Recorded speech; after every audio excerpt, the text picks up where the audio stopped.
When a reading starts, now when the Pharisees, you know it's coming. You know it's coming. This reading begins, now when the Pharisees gathered together. So it wasn't just one Pharisee, and this is the problem, right, with the Pharisees. It wasn't just one, they were getting together. What's it about? It's about gossip, right? It's about the insidious nature of gossip. It's about how gossip destroys. The Pharisees get together. They got nothing on Jesus, so they attack his disciples. And they say, the disciples, they're not washing according to all the laws, so Jesus must be bad because his disciples are doing this thing over here. And they come to Jesus. The Pharisees and the scribes asked him, why do your disciples not live according to the tradition of the elders, but eat with defiled hands? Does he answer their question? No, he doesn't answer their question. I love that. I love that. He just doesn't even answer their question. He just knows who they are. He knows their heart. He doesn't even answer their question. And I think that's a beautiful lesson for you and me. Because sometimes people come to you, they got questions, but their questions aren't coming from a good place.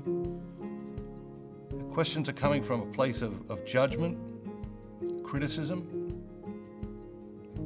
The Pharisees and the scribes, they all get together, they all have their little gossip session, and then they confront Jesus and they say, we got this question for you, Jesus. And he doesn't even answer the question. It's brilliant. What does he say? He said, Isaiah prophesied well about you hypocrites. It is written, this people honors me with their lips, but their hearts are far from me. In vain do they worship me, teaching as doctrines the precepts of men. It's powerful, it's strong, right? You can understand why their hatred for him grew, because he's calling them out all the time. He's calling them out all the time, and you have to have a great humility to be able to be called out and say, yeah, there's wisdom there, there's insight there. I can change, I can grow. And they didn't have that. They didn't have that. But you know what? I'm that Pharisee. I'm like those Pharisees, you know? There have been regretful times in my life where I've gotten together with other people and gossiped about other people. What does Jesus say? You people honor me with your lips. There's been times in my life I've done that. But your hearts are far from me. There's been times in my life.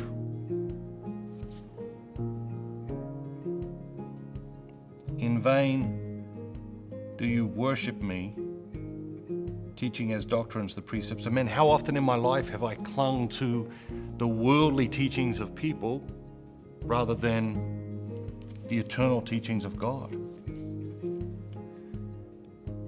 And so if we pay attention, what do we discover? Well, the reading's about gossips and hypocrites. And sometimes we are those gossips and hypocrites. And when we read the scriptures, unless we can see ourselves in each and every single person, we're deceiving ourselves. We're deceiving ourselves. Because each and every single person in the scriptures is a messenger who comes to teach you and me something about ourselves. Not something about somebody else, but something about ourselves. And then Jesus answers the real question. He says, hear me, all of you, and understand. There is nothing outside of man which is going into him can defile him. But the things which come out of a man are what defile him. What's coming out of you? How are you nurturing your heart? How are you nurturing your spirit? How are you nurturing your mind? So the good things are percolating in there, so that when you engage with others, when you're in relationships, when you have a one-off meeting with a stranger, good things bubble up and overflow into this world. What's he saying? He's saying nurture the inner life. The external is a reflection of the internal. Can't control everything that's going on around us, but we can have enormous influence on what's going on within us. And he's encouraging us to pay attention. What's going on within you? What spiritual food do you need to nurture what is going on within you, so that we can resist the temptation to be gossips, and so that we can align our actions with our values and not be hypocrites like the Pharisees.